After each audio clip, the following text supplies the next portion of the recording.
Okay,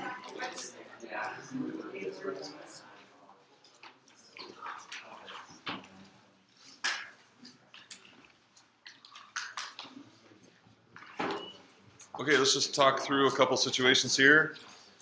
This one, number 10, the plane, all points equidistant from two given points. So if you've got point here, and so there's going to be a set of all points that are the same distance away from A and B. So right away we can get a point on that plane. How could we get 1 point on that plane? Yeah, the midpoint between those two will be equidistant, and that'll be a point on the plane. So to get the midpoint, it's going to be the arithmetic average of all the coordinates. So we could get the point on the plane of 2, -3, and -3.5. Everyone see that? So that'll be a point on your plane, and then we're home free, right? So I've got that point 2, -3, and then I've got the points A and B. What else do I need to write the equation of the plane? Did you do the midpoint wrong? Maybe? Aren't you supposed to add them both together and divide by 2? I did that for each coordinate. Yeah, I think I got it. I got the average of each coordinate, right? So it's halfway between. Okay, Yeah. So then to get the normal vector, you just take PA, take PB, take AB. You can take the vector AB. That'd be normal. PB, PA. Any of those vectors could serve as a normal vector, right? You just need any vector that's orthogonal, and that would serve as a normal vector. Questions on this one? And then you can use your equation, just plug the point and the normal vector in. Next one. Distance from a point to a plane.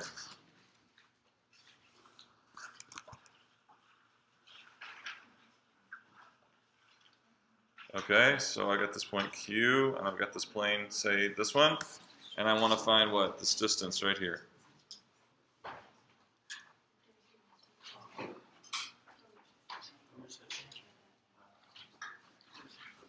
So how are we going to get that distance? So what we need this key point. There's a point on the plane that's the closest, right? The closest to point Q, and they'll be orthogonal, right? So how can we get this? Yeah. Get this distance from any point on the plane Okay. to Q, and get the vector from that point to Q, and then get the line orthogonal to Q, which would be orthogonal to the plane. How am I going to get that? Oh, You have the orthogonal line from the plane. the equation. Okay, so from this, so I got the vector, say 2, 4, -2 there. Okay, and you're saying pick any point on the plane and find this vector. I called it V. Okay. And then project. Project, right? So if I project the vector V onto the normal vector, that will give me this vector right there. And then the length of that vector. So I actually am just doing the scalar projection. So if you do the scalar projection of this vector onto that vector, that's the distance. Is that, for those who had struggled with that one, does that make sense? So this is any point, you just find any point on the plane, remember, pick two coordinates and solve for the third. And then make the vector to Q, and then do the scalar projection of that vector onto the normal vector of the plane, and that will be that distance right there. Very good. Okay, next one.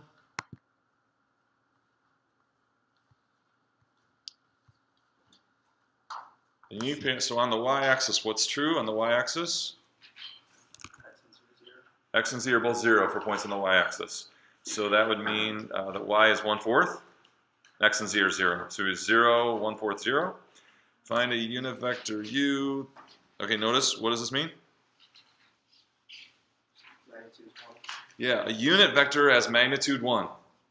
So a unit vector has magnitude 1 with a positive first coordinate parallel to both planes. Parallel to both planes. So what would that be? Yeah, so this would be, we did that problem last time of at the end I showed you how to find the equation of a line of intersection. And so that the direction vector of the line of intersection of two planes would be parallel to both planes, right? So the direction vector of that line is parallel to both planes. So you could do the cross product of the normal vectors of the planes, and that would give you a vector parallel to both. And that would be the direction of your line. And then, and I think they're setting you up here. So they said, they're saying, here's a point on the line of intersection, here's the direction of the line of intersection, now write the equation of the line of intersection, right? So if this is on both planes, it's on this line, this dotted line. If it's parallel to both planes, it's the direction vector of that dotted line. So now write the vector equation of the line. So they're setting you up there. They're leading you into finding the equation of that line. Questions on that one?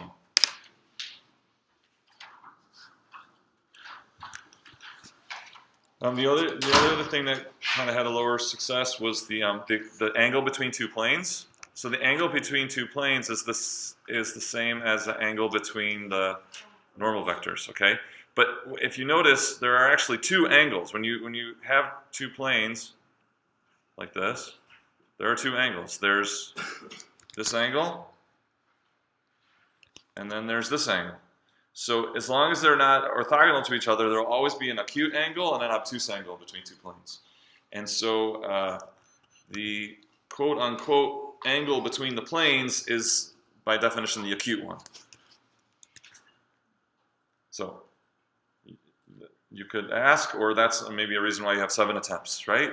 So there's 2 of your attempts, and you get it right. So there's the obtuse angle and the acute angle, and so by convention, the angle between the planes is the acute angle. Okay, so that's just a quick discussion of the web work. We have our exam on Friday. Let's see, if you can try to be here do your best to be here at 11:40, and we'll try to start the exam at 11:45. And then I think the normal test, or the 55 minutes, I think should be enough, or fits, an hour if we go 5 minutes into the passing period. I think an hour is enough for this exam. But be ready, so make sure you not only can do all the problems that you've seen before, but that you just know, you really understand vectors really well. You know the nuances of vectors, adding, subtracting, all the different kinds of products. We have 3 kinds of multiplication, planes, lines, okay, and then the stuff we do today. So yeah, so be ready. So when you're doing the problems, don't only learn how to solve certain types of problems, but just really be thinking about the ideas and how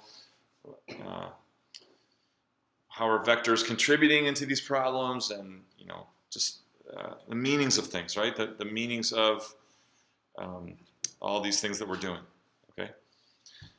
Any questions? Yeah. Did you say it was like 18 multiple choice? Yeah. This first one's 18. The other 2 are longer, so we're gonna have to have a longer period of time. But yeah, this is something like, I think it's 18. It's close to 18 multiple choice if it's not 18.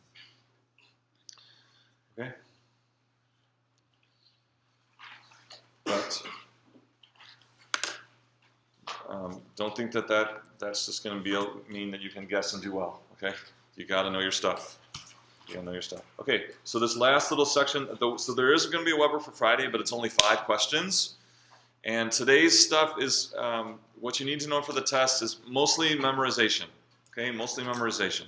So that's helpful, but we will do a little bit of the idea of it. Okay, so equations of x, y, and z. So far we've seen 2 different things where we've had an equation of x, y, and z. Two different entities that we've discovered so far. They're equations of x, y, and z. Can you think of one of them?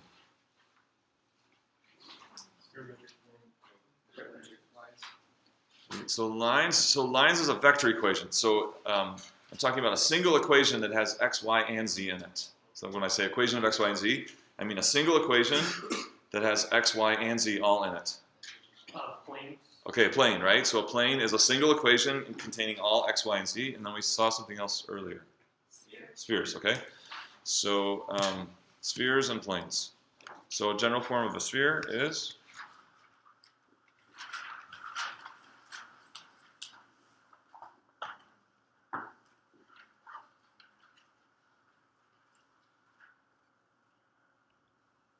and ABC is the center. R is the radius. Okay, old hat, right? So make sure you know your spheres. The other thing is planes, and we saw to write the equation of a plane we used what? A times. Now here A, B, and C mean something totally different. A, B, and C in this formula means the order triple, that's the center. What is A, B, and C here?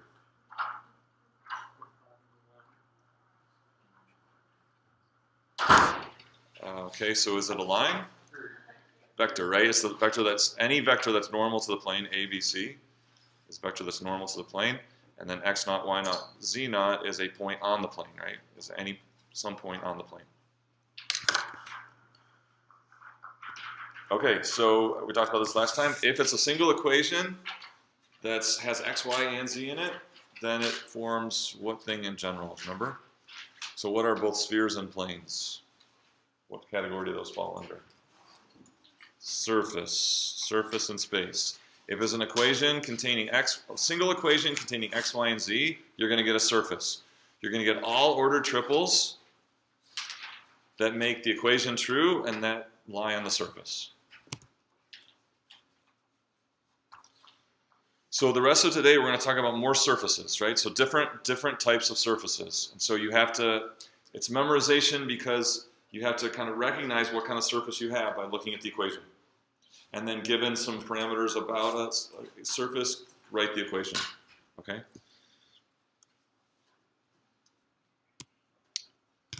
Okay, so first is ellipsoids. Ellipsoids are like if you take a sphere and you stretch it or smush it in different dimensions. So we start with a sphere. And what you can do is, if you divide both sides by r squared, you get this equation. So now stretching it or smushing it means having a different radius in the different directions of the axes, right? So instead of having, so this is showing like in the x direction, y direction, and z direction, you have the same radius, right? And when you have that, you have a sphere. But if you mess with these radii in the different directions of the coordinate, x, y, and z, then you smush it and stretch it. So, like this. So now let's have a separate radius in the x direction, y direction, and z direction. And so then this is our general form for an ellipsoid.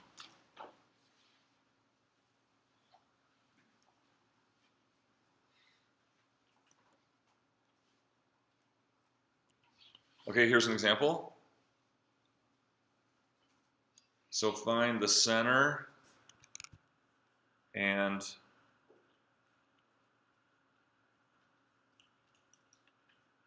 three radii.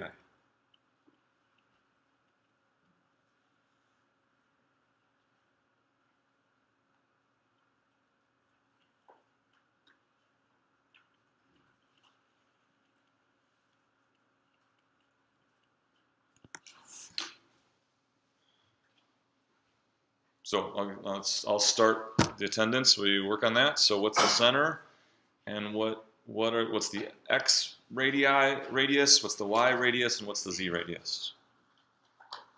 Everyone got it written down? Okay, so that should be pretty quick.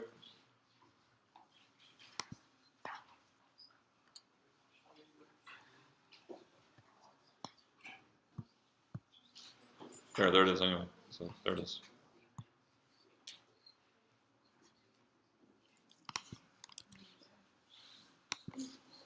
Seth is here. Julian's here. Ryan is here.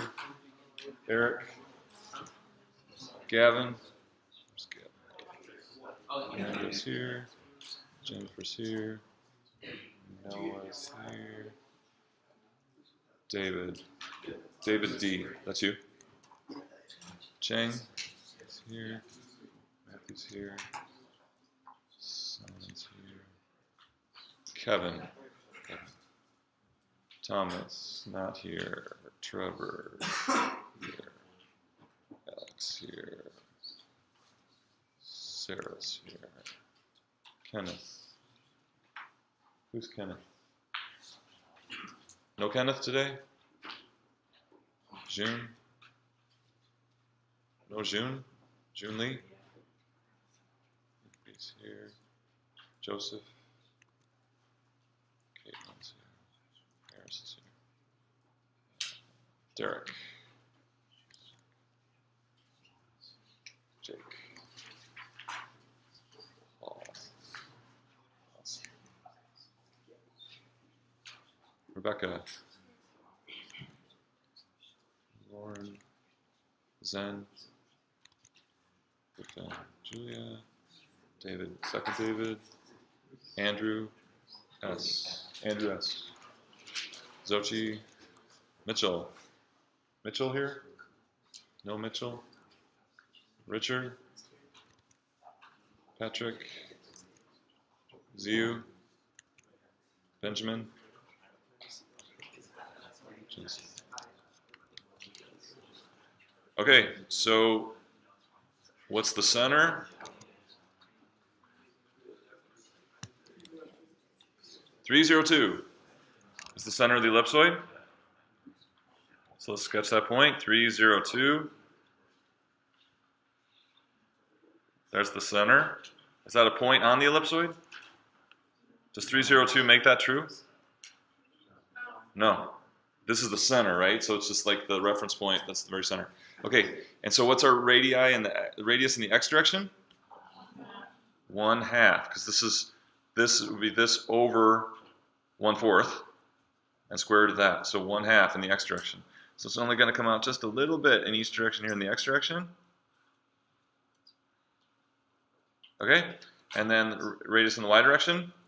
3, so it's way long here, so like out to there in the y direction. So from the center you can like draw these radii, so 1/2 in the x direction back and forward, 3 left and right for y, and then z, 1.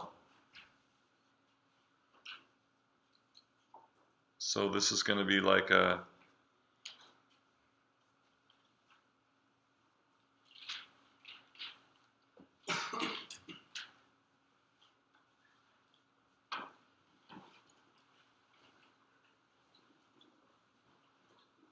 but it's really flat in the x direction. I didn't really capture that. So in and out of the screen, it's really flat. So let's actually.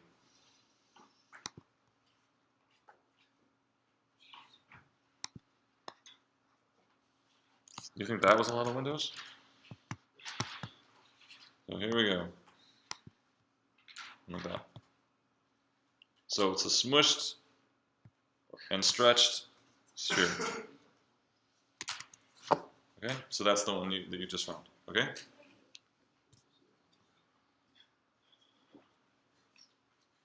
Stop. Okay. Questions on that example? Okay, so let's see. So in terms of sketching and identifying surfaces, like so this is like the non-memorization part of it. If you were to come to a surface and try to kind of figure out what it looks like without the memorization aspect, is what you want to do traces of the surface. And traces of the surface are curves in space that are on the surface. So by setting x, y, or z to different constants, the remaining equation of two variables creates a curve in space, and then all those curves together form a skeletal structure of the surface. Okay, so for instance, you set x equal to 1 in your equation and see what you get in y and z. Well, that's the curve that you're going to put in the plane, x equals 1. Or that's the curve of intersection of your surface on the plane, x equals 1. And then set x equal 2, and you'll get another curve of y and z. And that's the plane of intersection of, or the curve of intersection of the surface with the plane x equals 2, etc. So this is generally how you would, like, from the ground up, you weren't taking a memorizing approach from the ground up, you'd be figuring out what a surface looked like. You'd do it like kind of one curve at a time, or like form a skeleton of it. All right, so to draw traces, you need basic mastery of our two curves. So now I just want to go through these fast, so don't try to write these down. So you can pause the video later to get them in your notes. But basically, parabolas have this form. And so now these are all equations of two variables, so I'm using u and v to mean any two of x, y, and z, right? So u and v could be x and y, u and v could be x and z, etc. Okay, so parabolas are linear of one variable, quadratic of another. Circles have this form, right? Like u squared plus v squared equals r squared. Ellipses are like that, but they're stretched, so you have different radii in the u and the v axes. Hyperbolas are the same as that, but subtracting, and then lines, you could say are like this: u minus a equals k times b. So linear on both sides for lines, right? Okay, so when you're finding traces, you're going to get equations like these. Again, where u and v are any two of x, y, and z, and then you're going to sketch that curve based on your algebra knowledge. And then by sketching lots of those curves in space, it forms a skeleton of the surface. So now, as a side note here, what is the role of u minus a and minus b? So I'm emphasizing the minus a and the minus b part. What does that do to a curve, or for us, a surface? If you subtract a from the u coordinate and subtract b from the v coordinate, what will that do to the, how will that transform? Yeah. It's like a center point or a focal point. Okay, center point or focal point. So, yep, that's true. And so if the center point before was 0, 0, 0, and now you have this new center point, then what did that do? How did it transform it? Shifts, right? So what kind of shift will you get in the u direction? Positive a or negative a? Positive a. You're shifting in the positive u direction by a units, and you shift in b units in the positive v direction. So we see this all the time. So in these equations of spheres and of curves. So we saw that with the ellipsoid that you did, right? It was translated from center being at the origin to, I don't know, was it 3, 1 or something? 3, 2? So x was translated by 3 and z was translated by 2, I think. Okay, does that make sense? All right, so let's try one of these here. And so I didn't quite get my...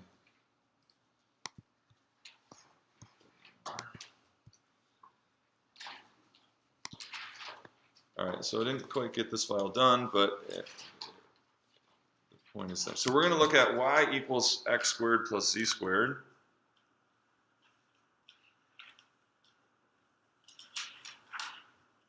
And so the question is, what is this, and what kind of thing is this in space? It's a single equation of y, x, and z. So, no, just generally. It's a surface, okay? So we know it's a surface, first of all. So the question is, what is this surface like? Okay, what is this thing like? Because it's not a sphere, and it's not a plane. So it's something else, all right? So, so what we're going to do is, we can start by getting the right one. Sorry, I wanted z equals x squared plus y squared. I don't know why I did y equals. Z equals x squared plus y squared is what I wanted to do. Okay, sorry about that.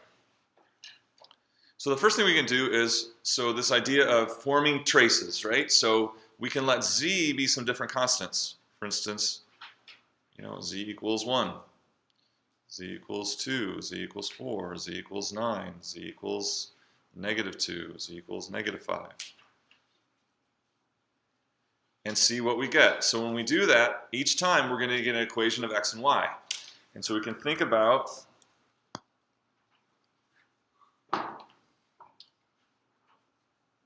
So what about when z equals 1? What do we get when z equals 1? Circle of radius 1. So it's x squared plus y squared equals 1. So where will that circle live on our surface in three-dimensional space? In the plane z equals 1, right? So if I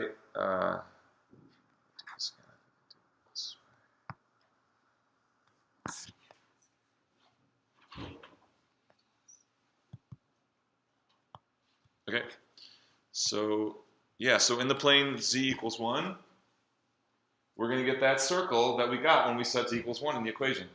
And then what about when z equals 2?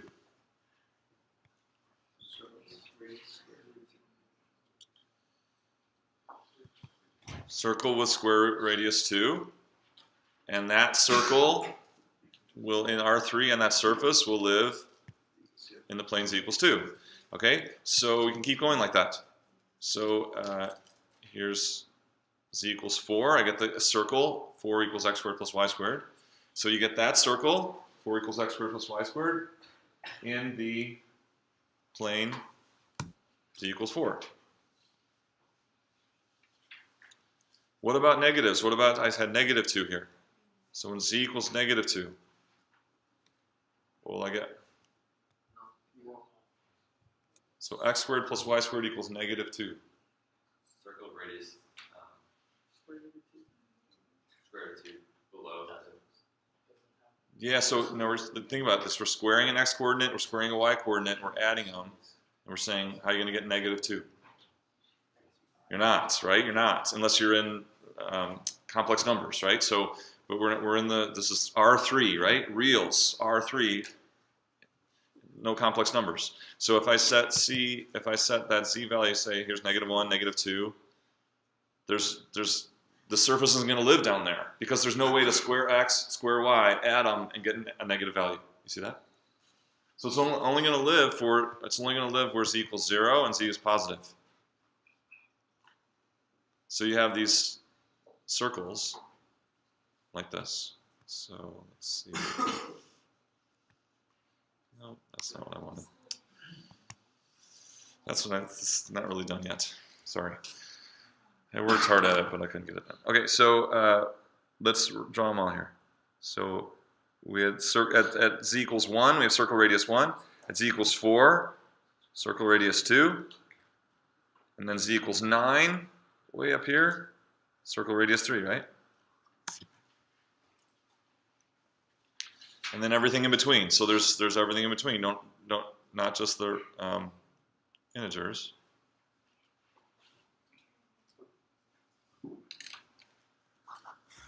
Alright, so let me see if I can turn off the right thing here.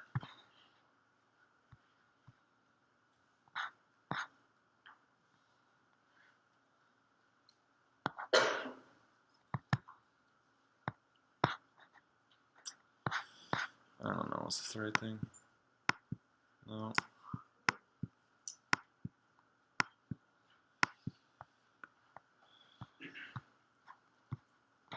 This one. Alright, try now. Oh, crying out loud. Forget it. Okay, so you get the idea. I gotta get this thing to work. Okay. So then, what about setting something else equal to that? So when for different z planes, we get these different circles in the plane. Okay. So what about something else? So what about if we say let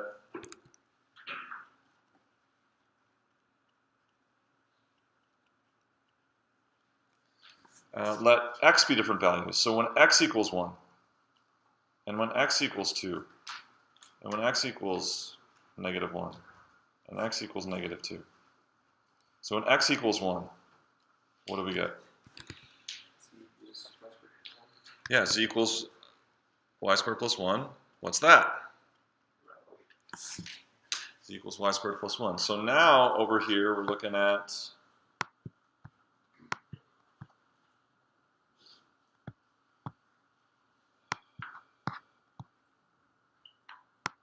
there we go. So now this is the what? This is the yz plane. No longer the xy plane. we're setting x equal to 1. So in the plane x equals 1, what are we going to get? We're going to get that parabola. I think I got this much to work.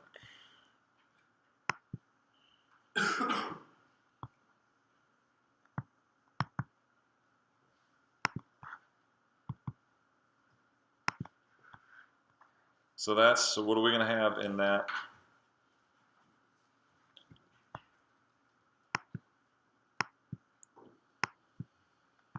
We're going to have, in that plane, we're going to have this parabola. So up 1. So right there, so up 1, we're going to have that same parabola in the plane x equals 1.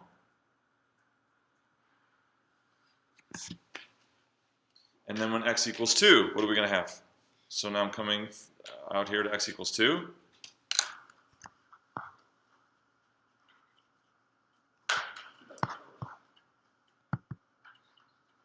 So now in this plane, I'm going to have a parabola, what?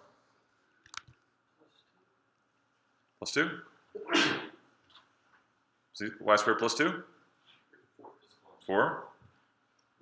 And then what about x equals -1? Does that work in this case? Actually get the same, so when x equals -1 behind the screen, I get the same parabola that I got when x equals 1. So this is okay now, right? So we can square a negative and we get z equals -1 squared plus y squared. That's perfectly fine.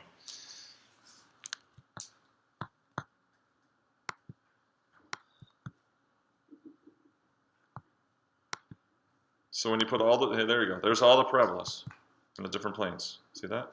So as x increases, you get a higher and higher parabola, right? Or as x increases negative, you get a higher and higher parabola.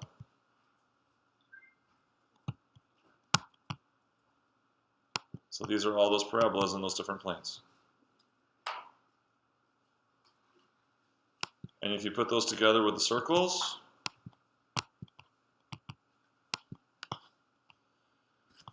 turn on the right thing here.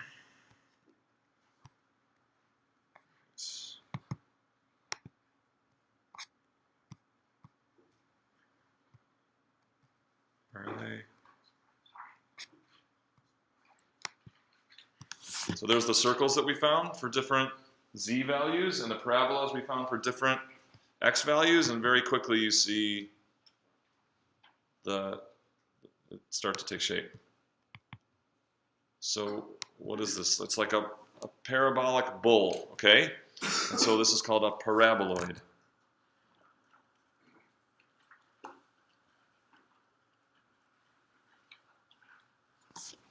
This is the paraboloid. And this is like our very easiest paraboloid. Like we have the very easiest parabola, y equals x squared.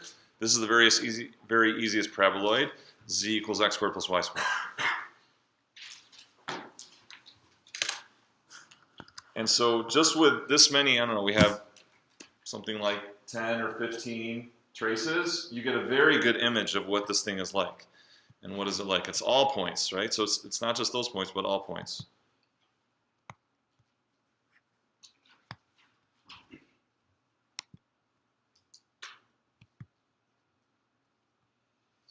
So it's all points that form this like parabolic bowl. So you get circular cross sections when you cut it in z, and when you cut it vertically, you get parabolas. And the math spells that out, right? If you take x or y constant values, you get, and that means vertical planes, you get parabolas. If you take z constant values, you get circles, right? So those are the red circles.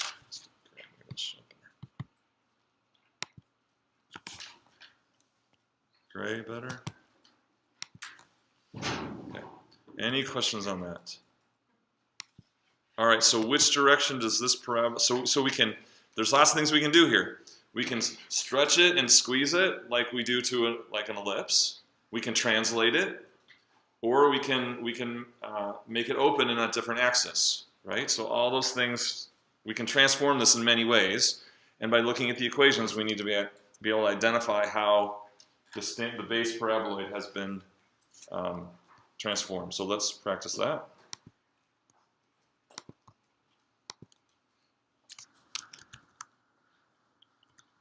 So we already did this. So setting x or y equals various constants resulted in traces that were what? Parabolas. Setting z to various constants resulted in traces that were circles in horizontal planes, right? Circles in horizontal planes. Z equals 3, z equals 5.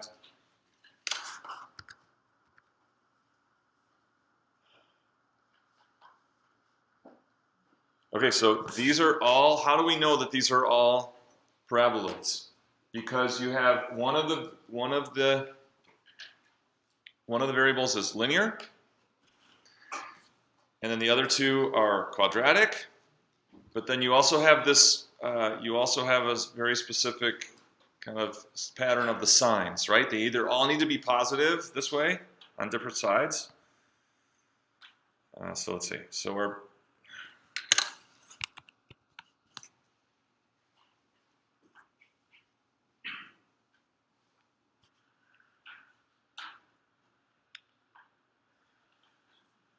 okay, so here's what I want you to do.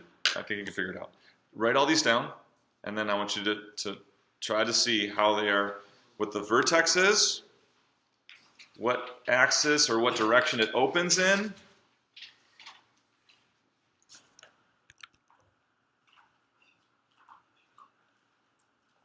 Here's what you're doing for each one. Vertex, meaning that a point at the bottom of the bowl or at the tip of the bowl.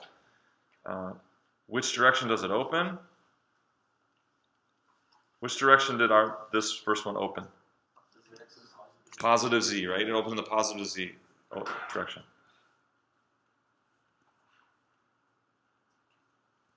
So the vertex is the translation, and then you have, so is it circular or elliptical?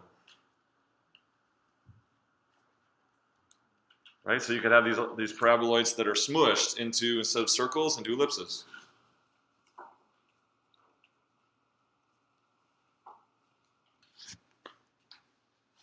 So write those 5 down, and then I need to just do one little thing for the next part of class. So make sure you got those written down, and then you're answering those questions. What's the vertex? Which direction does it open? Is it circular or elliptical? And see if you can sketch them. So do your best, see if you can come up with a sketch. And if you're stuck, ask around you.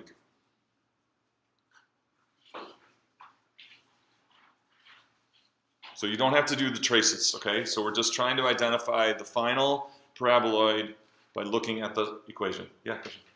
The one that's z equals x squared, it's between y squared, right? Yes.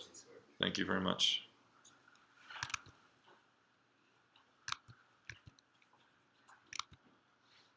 Make sure you got that. Z equals x squared over 9 plus 4y squared.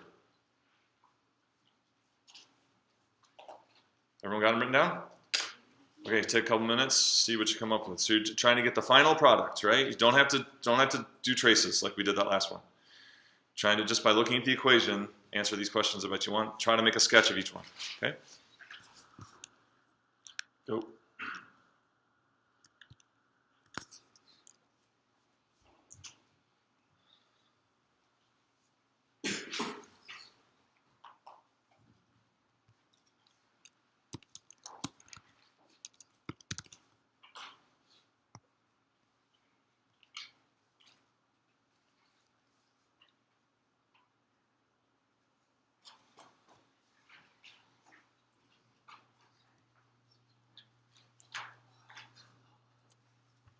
Okay, talk.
But I think one side is like it's not going to be like that.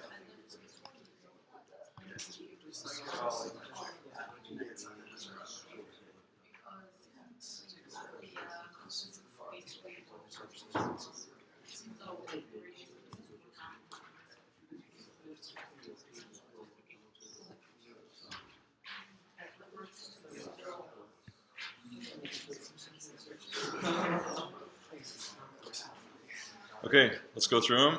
We got one more thing to talk about.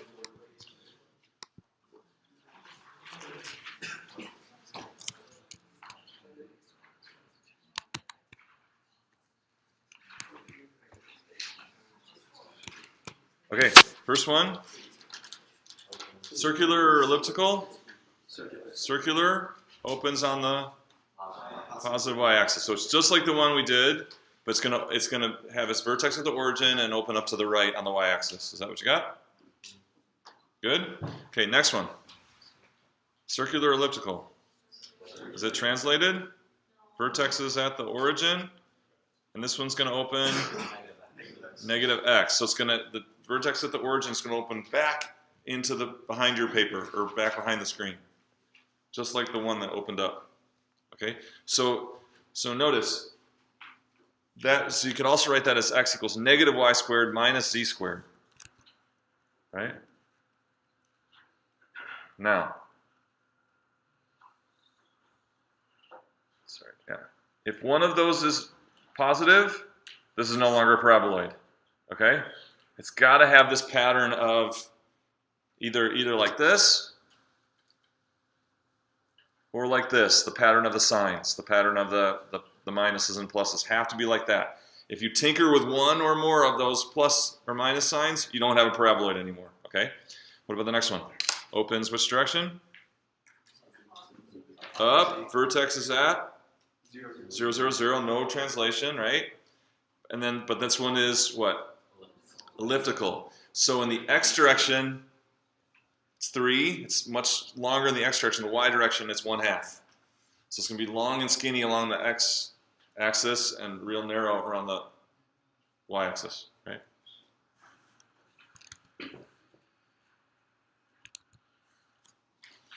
Okay, this next one. Circular opens on in what direction? Opens up at us, but now the vertex is 1, negative 2, 4. So the vertex would be 1, negative 2, 4. Find that point, and then this thing is going to open up, coming out at you. Doesn't make sense. Last one has everything, right? Vertex is negative 1, negative 3, 2. So that's your vertex. The thing will open to the right. It's going in R3, the way we look at the R3, it's going to open up to the right. And then it's going to be taller or fatter? Taller. It's going to be taller than it is wide, right? It's going to be taller than it did. No. Yes, taller because it's 5. 5 up and down. It's a ratio of 5 to 4 in terms of height to width. That's because it's going to change, right? Okay, questions on these? They're really important. It's on the test. Last thing, it's on the test. Cylinders.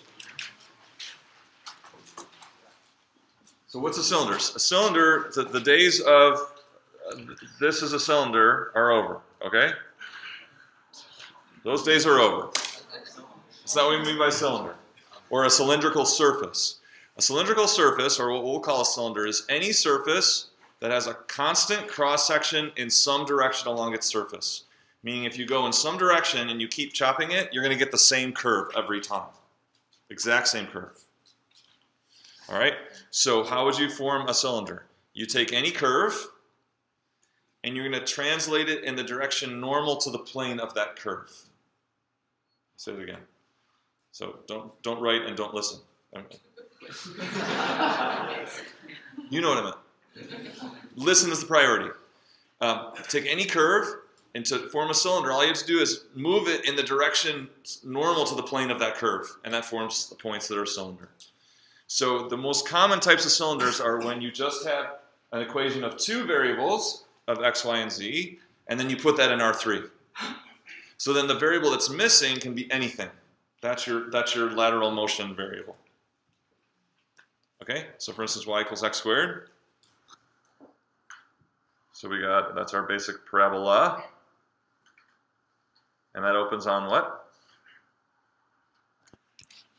Positive y. So I'm drawing this in the xy plane. And now z can be anything, right? Z can be anything. No matter what z is, we get the same parabola. So can you imagine what that looks like?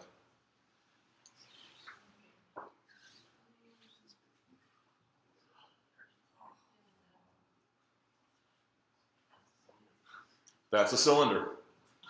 That's a parabolic cylinder. It's a parabolic cylinder.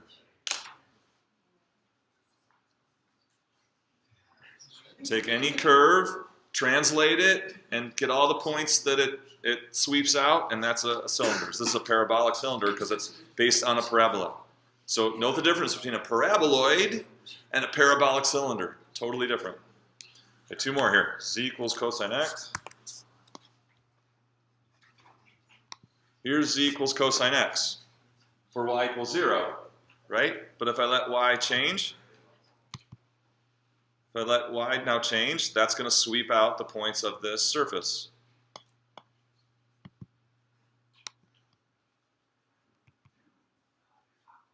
Come on. Come on.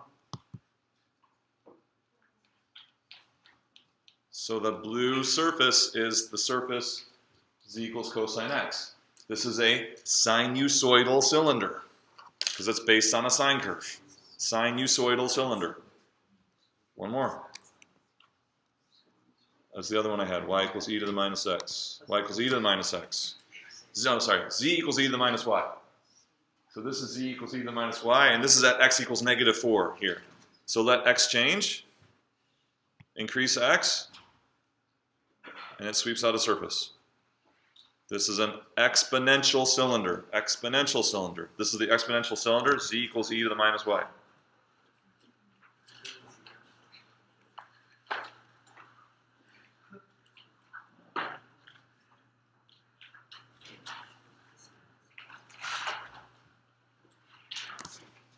So, take an equation of any two variables with a third one missing, put that in R3, you get a cylinder. So any curve that you've known before can become a cylinder. Sinusoidal cylinder, hyperbolic cylinder, parabolic cylinder, exponential cylinder. What's a linear cylinder? Plane. It's a plane. Linear cylinder is a plane. Okay. Oh, so tomorrow's recitation is studying for the test. Anyone's welcome to come, right? Anyone's welcome to go to tomorrow's recitation. It'll be a study session. Okay? When is Thursday recitation? 3 in same room, Wexler, 3rd floor. 307. Same place.